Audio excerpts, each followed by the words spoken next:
Les choses sont désormais claires dans les relations entre les pays du G5 Sahel et leurs partenaires dans la lutte contre le terrorisme. À Pau, en France, ils ont décidé de la mise en place d'une coalition militaire et d'une force spéciale pour le Sahel.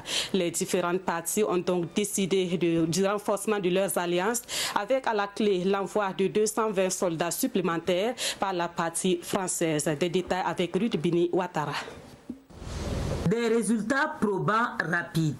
Voici le fil conducteur qui a dirigé 3 heures de huis clos entre les chefs d'État du G5 Sahel et le président français.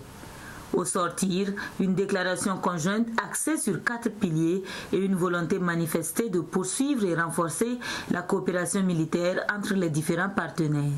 Nous avons priorisé la nécessité de mener le combat contre les IGS, donc au niveau des 3 frontières de façon prioritaire, fondamentale. Le second point également sur lequel nous nous sommes attardés, c'est la nécessité de renforcer les capacités des armées nationales et de les doter, je dirais, des moyens qui leur permettent d'assurer le type de combat asymétrique que nous devons mener sur le terrain.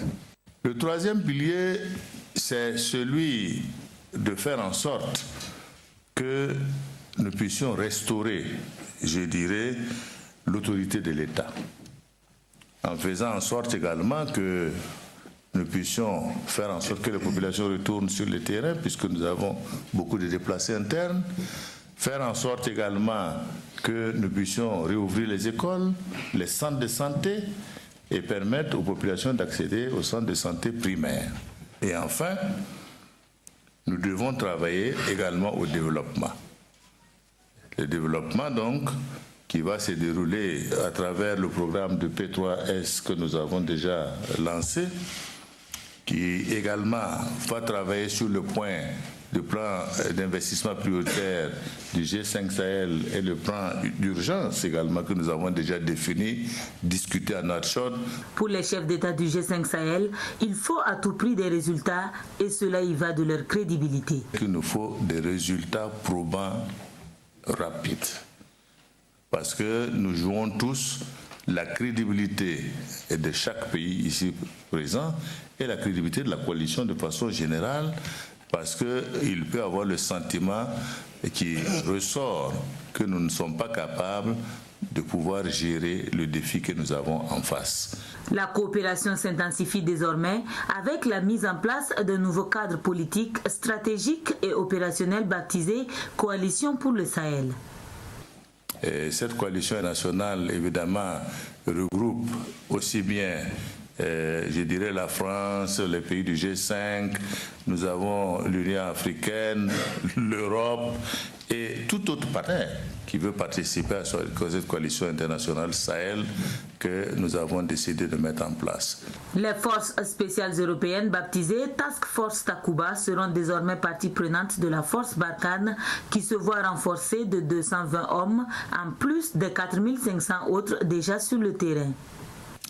Pour atteindre cet objectif, nous changeons la méthode en mettant en place une coalition militaire avec un commandement conjoint entre la force Barkhane et la force conjointe du G5 Sahel, en concentrant nos efforts sur cette zone. Et donc en intégrant nos forces de renseignement, nos forces militaires sur cette zone avec une latitude d'engagement beaucoup plus forte. Au-delà de cela, d'ores et déjà, fort de notre convergence avec les homologues sahéliens, j'ai décidé d'engager des capacités de combat supplémentaires. 220 militaires, pour amorcer cette dynamique, viendront gonfler les troupes d'ores et déjà présentes sur le terrain de Barkhane. Et je veux ici remercier en particulier nos partenaires européens qui ont accepté de s'engager dans la Task Force Takuba, qui rassemblera d'ici quelques mois des forces spéciales de plusieurs pays européens.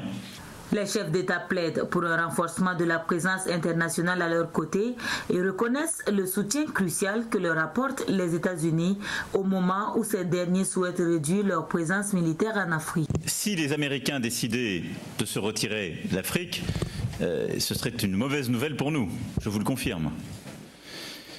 J'espère pouvoir convaincre le président Trump que la lutte contre le terrorisme, dans lequel il est profondément engagé, se joue aussi dans cette région.